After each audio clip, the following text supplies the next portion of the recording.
Today is Mother's Day, an acknowledgement of this holiday. And author, lawyer, peace activist for revolutionary love and of the Sikh faith, Valerie Carr reminds us that mothering is a capacity that resides in each of us. It is not a biological destiny, nor can it be confined to a sphere of life. For love is sweet labor, fierce, necessary, life-giving. Who do you mother? Who mothers you? How do you mother yourself? For to love and be loved is our birthright. Now, one can find many cards available to send or give or make on this day. And it seems that even though Lynn and I and others have joined us over the years, that there are still many relationships and experiences that are not named in those Mother's Day cards or Father's Day cards or Parents' Day cards or Grandparents' Day cards or Administrative Professionals' Day cards or all the things. These relationships that are still seemingly invisible, both the beautiful ones and some of the painful ones too. So today, while many of us may feel grateful, some of us may feel more complicated feelings on this day. Here, we honor the complexity of relationships and experiences that may be present among us as we light candles and reflect together. Jeff will light a candle for each of these things. For those who wish their relationship with their mother was different than it is.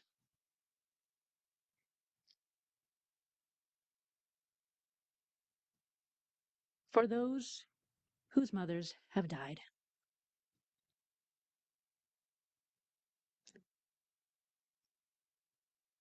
For the mothers who foster, for those who have adopted, and for the birth moms.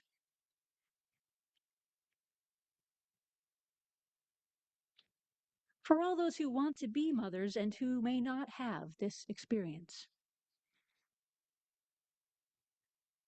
For those whose children are far away.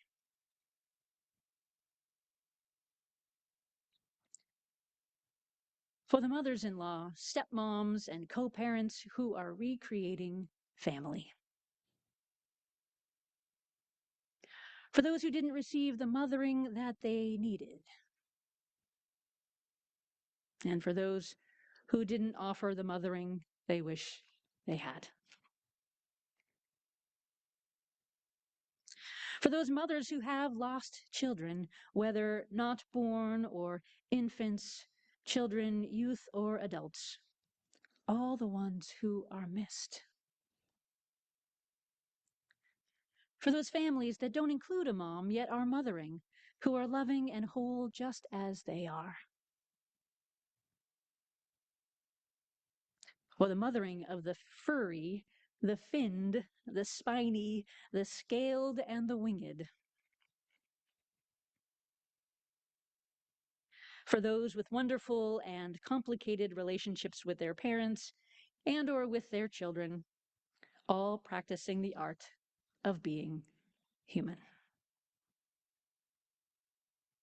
And for those who are grateful for the blessings of their mothers. Call to mind now those who have been a mother or a mothering figure to you.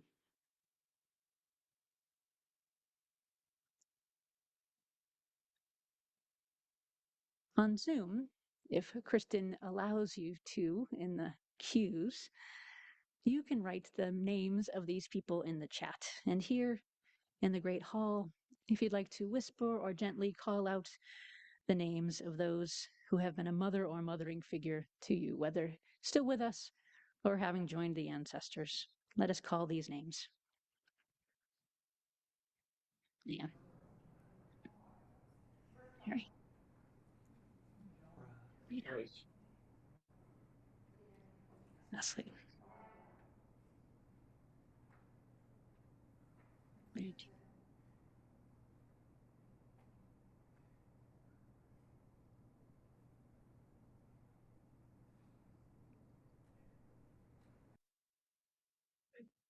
Blessed be these names. Blessed be our memories.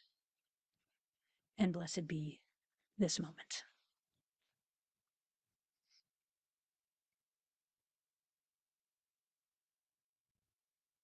Let us take some time now to sit together in this relative stillness.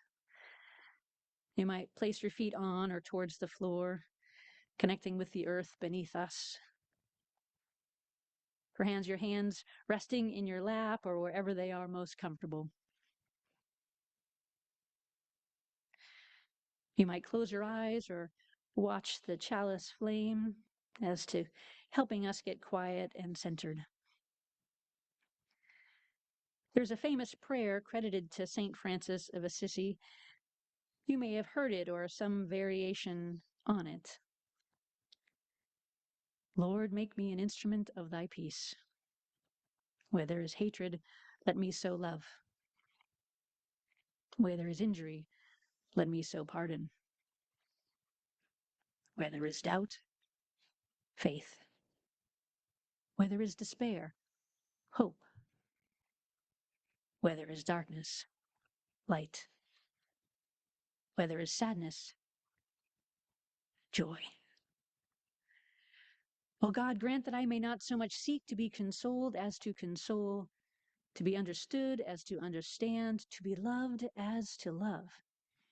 For it is in giving that we receive, it is in pardoning that we are pardoned, it is in dying to self that we are born to eternal life.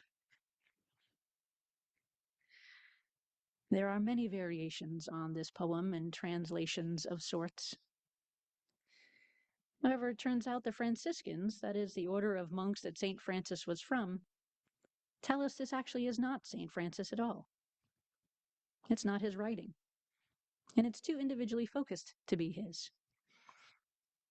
Nonetheless, it is a popular prayer and has many variations, and has inspired others to write newer versions or other variations, including the Reverend Christopher Bice, who was inspired both by this poem, this prayer, this meditation, and also the newly articulated UU values. So I'll share those words with you as well, and I invite you to just let them wash over you or letting them land as they will, inspiring you if they do. Here's his prayer, his version. Make us instruments of your peace. Where there is indifference, may we bring justice. Where there is selfishness, may we bring equity. Where there is stagnation, may we bring transformation. Where there is homogeneity, may we bring pluralism. Where there is isolation, may we bring interdependence. Where there is greed, may we bring generosity. And where there is hatred, may we bring love. Bless you. Make us instruments of your peace, with love at the center of everything we do.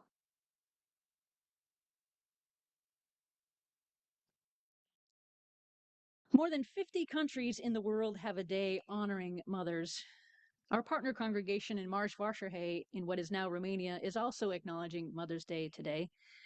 In the United States, the origins of the official holiday go back to 1870, when Julia Ward Howe, a Unitarian abolitionist, worked to establish a Mother's Peace Day. Howe dedicated the celebration to the eradication of war and organized festivities in Boston for years. Some of this proclamation is a reading in our hymnal as well. This is the full text in the language of her day. She addressed women directly, which was rather radical then. I'll read this in the language it was written, even as we know that people of a variety of genders can be mothers and can be mothering. Arise, all women who have hearts, whether your baptism be that of water or of tears. Say firmly, we will not have great questions decided by irrelevant agencies. Our husbands shall not come to us reeking with carnage for caresses and applause. Our sons shall not be taken from us to unlearn all that we have been able to teach them of charity, mercy, and patience. We women of one country will be too tender of those of another country to allow our sons to be trained to injure theirs. From the bosom of the devastated earth, a voice goes up with our own. It says, disarm, disarm. The sword is not the balance of justice. Blood does not wipe out dishonor, nor violence indicate possession. As men have often forsaken the plow and the anvil at the summons of war, let women now leave all that may be left of home for a great and earnest day of council. Let them meet first as women to bewail and commemorate the dead. Let them then solemnly take counsel with each other as to the means whereby the great human family can live in peace, each learning after his own time the sacred impress, not of Caesar, but of God. In the name of womanhood and of humanity, she says, I earnestly ask that a general Congress of women without limit of nationality may be appointed and held at some place deemed most convenient and at the earliest period consistent with its objectives to promote the alliance of the different nationalities, the amicable settlement of international questions, the great and general interests of peace. I grew up in the 60s and 70s, slightly progressive with a lot of baggage. Fear, anxiety, anger, doubts, all boiled inside me, like everybody else. But all my role models seemed confident, self-assured, self-sufficient, and ready to take on whatever challenges life presented. Whatever turmoil might exist in them was simply locked away and didn't seem to give them any grief. I imitated that. Except I felt overwhelmed, but was too afraid to ask for help. Real men don't need help. I presented a facade, I hoped, that I didn't have any issues. It did not make for an easy life. To quote John Wayne, life is hard. It's even harder when you're stupid. I was rather stupid. I tried to just roll with the punches of life. I got beaten up. I can be stubborn. I took that beating for a very long time. In my late 40s, I surrendered. I admitted I had issues I needed to resolve and could not do so on my own. I reached out for help. And as I started on my recovery journey, working on these once hidden issues, I encountered something quite unexpected: toxic masculinity. Now, I like to think I'm a nice, open-minded liberal, but this toxicity is conditioned into my vocabulary. It permeates how I think. For example, if I say, man up, I am implying that women don't work as hard as men. Now, some may say I'm being hypercritical. It's just a turn of phrase, a quirk of speech. I know better. It is part of a language of code words and phrases to antagonize and belittle, to escalate or to intimidate. It is not a language of discussion and cooperative understanding. As such terms come to my attention, often pointed out to me, I have to concede that underlying prejudice in my vocabulary, one taught to me as a boy and reinforced as a man. I try to be mindful of what comes out of my mouth. When I misspeak, when I use the vernacular of my upbringing, I am tightening shackles that hinder my growth. So when these appear, as they often do, I mentally pause and reword the thought to reflect properly what I honestly mean. I do not wish to perpetuate this prejudicial language. I do not wish to pass that subconscious thinking on to others. But it is not only speech. There is a mindset it is difficult to overcome. It is not easy to open up for me to explore the unmanly realms of feeling. My initial response, when given the opportunity to be warm and welcoming to newly met men in particular, but any friend I haven't met yet can trigger this, is to retreat into a well-practiced reserve and settle for a firm handshake or a quick manly nod. I fear their judgment too much to be who I wish to be. Of course, this limits me, and people never get to see the better person I want to be. On this Mother's Day, I feel I would like to be the man my mother, who now watches from above, would be more proud of. But more than that, I would like to be the good human being I am meant to be. So, as my wife likes to point out, when you know better, you do better. I like being interconnected with others. When we share our burdens, it becomes easier for each of us to carry the load. Being honestly open means I do not have to pretend to be the strong one every single moment. This progress, not perfection, of abandoning toxic masculinity and limited thinking grants me the freedom to discover who I might truly be.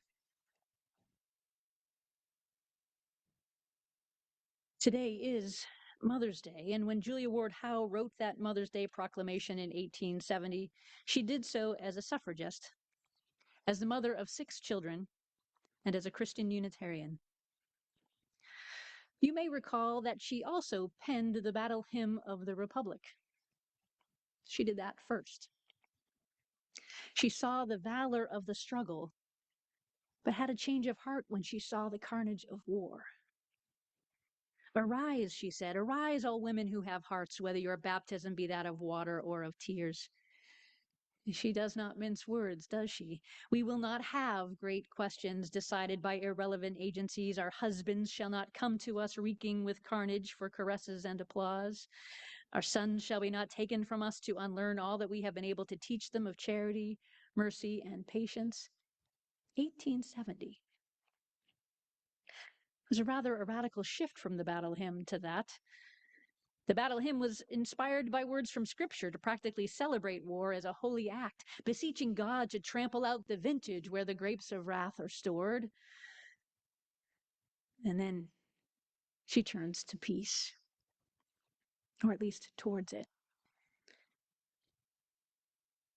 I often think it would be, at this time of year anyway, very interesting to have a chance to sit with her, perhaps over a cup of tea, to learn more of her journey, of how the becoming of the peace commitment after the commitment of the battle hymn of the Republic. Michelle Obama, in her memoir, Becoming, writes, "For me, becoming isn't about arriving somewhere or achieving a certain aim. I see it instead as forward motion, a means of evolving, a way to reach continuously toward a better self. The journey doesn't end." Both Obama and Howe certainly seem to have evolved during their times towards better selves. It can take a lot of effort to evolve, to allow ourselves to become. As Jeff so eloquently said, being honestly open means I do not pretend to be the strong one every single moment.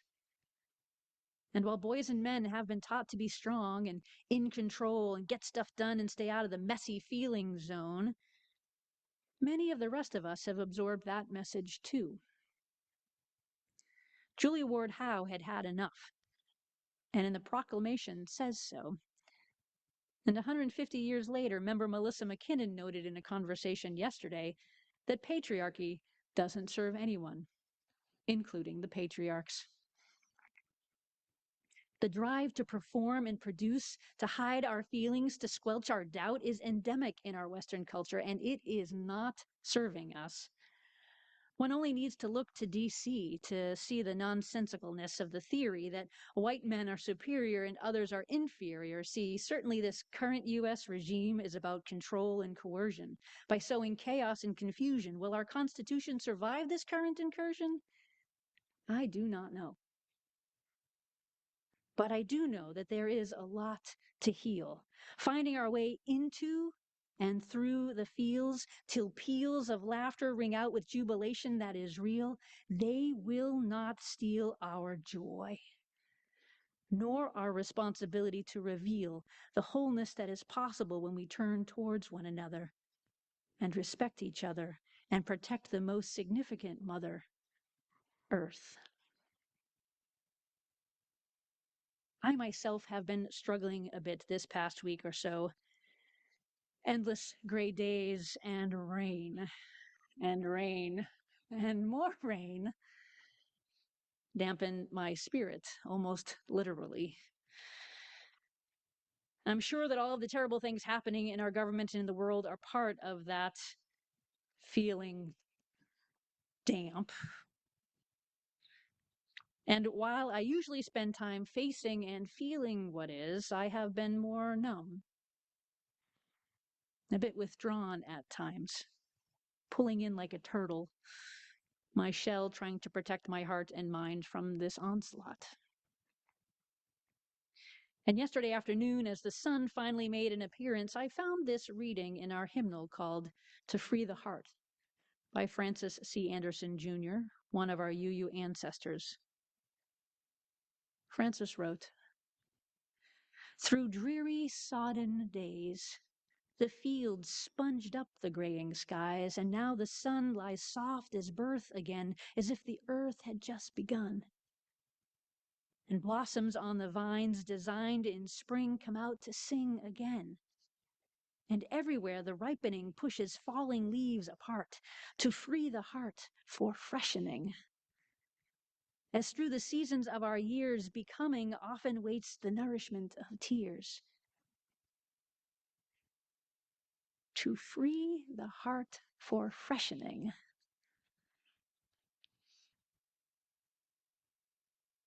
What is that? To free the heart for freshening. What might freshen your heart this spring? What might clean the cobwebs from the corners of our winter minds? What might we trim away or compost from our past that has kept us shackled to shame? What dust must we remove to let our imaginations soar? What gunk must we clean out of the junk drawer so that we can dream again? And what must we clear from our ears to hear an earth song? The poet Langston Hughes, it has been a long wait. He wrote, "It's an earth song, and I've been waiting long for an earth song. It's a spring song, and I've been waiting long for a spring song. Strong as the shoots of a new plant, strong as the bursting of new buds, strong as the coming of the first child from its mother's womb. It's an earth song, a body song, a spring song. And I have been waiting long for this spring song."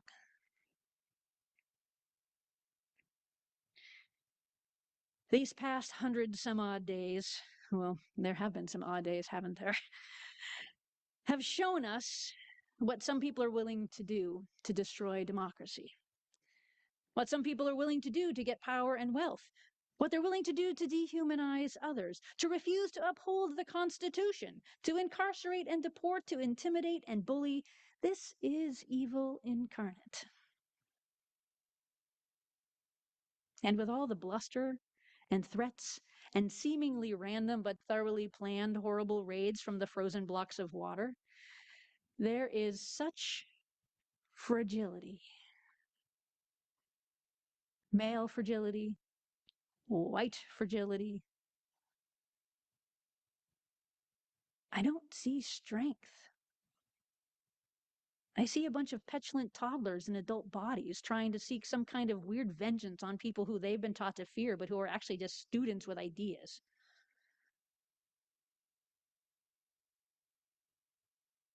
What were we made for? Not this. John Bradshaw, in his profound book, Healing the Shame That Binds You, names the complexities of the roles we play in our family of origin and how they show up in our adult lives, carrying the shame of our childhood into adulthood often. He wrote, I describe the family as a social system, its components, rules, roles, and its law of dynamic homeostasis. You have seen how a dysfunctional family uses the members to maintain its balance. The more dysfunctional the system, the more closed and rigid are the roles it assigns. The system dispenses its roles for the members to play in order to keep balance. Some people encourage thinking of a mobile. When you touch one part of the mobile, the rest of the mobile reacts. Bradshaw continues, all the rigid roles set up by family dysfunction are forms of abandonment. To be a family hero, he said, I had to be strong, never showing the scared, vulnerable part of me. Heroes are not supposed to be scared. The roles are like scripts given out for a play. They prescribe what feelings you can or cannot have. After playing my hero role for years, he said, I no longer really knew who I was. Bradshaw says that in recovery, he had to learn how to give up that role. And to do so, he had to learn to be vulnerable. He wrote, I had to learn how to be a member of a group rather than the leader, to follow rather than lead, because the roles maintain the balance of the system, and they exist for the system. The children give up their reality to take care of the family system, to keep it whole and balanced. Each form of abandonment breaks the interpersonal bridge and the mutual intimacy bond. A child is precious and incomparable. Unless treated with value and love, this sense of preciousness and incomparability diminishes. In toxic internalized shame, it disappears completely. Many of us carry some form or forms of shame, whether we inherited it from our parents or other external sources, or even self-generated. That shame can bind us, or it can signal for where we need to heal. But on the national stage, I'm just seeing lots of shame, harming others so they can avoid all the uncomfortable feelings of doubt. We have been mobilizing and protesting and writing letters and advocating, and this is important. And I worry, will anything actually change if these wounded beings are more interested in hurting others rather than their own healing? We are in dangerous territory because hurt people hurt people. But there is another way, yes? Yes, we can, together, be a safer space to invite vulnerability for all of us, to practice humility, to embody compassion for ourselves and for one another, to mother, that is, to nurture ourselves and one another. That's what we're made for.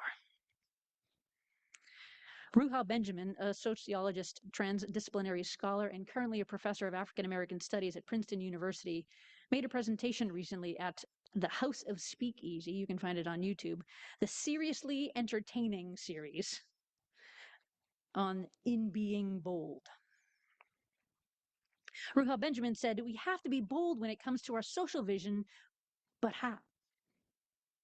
She says the first step is to stop policing the borders of our own imagination. That really stuck with me. To stop policing the borders of our own imagination. She then shows examples of the ways we police, put borders in our own minds. She gave examples. A world without prisons. Ridiculous. Schools that foster the genius of every child.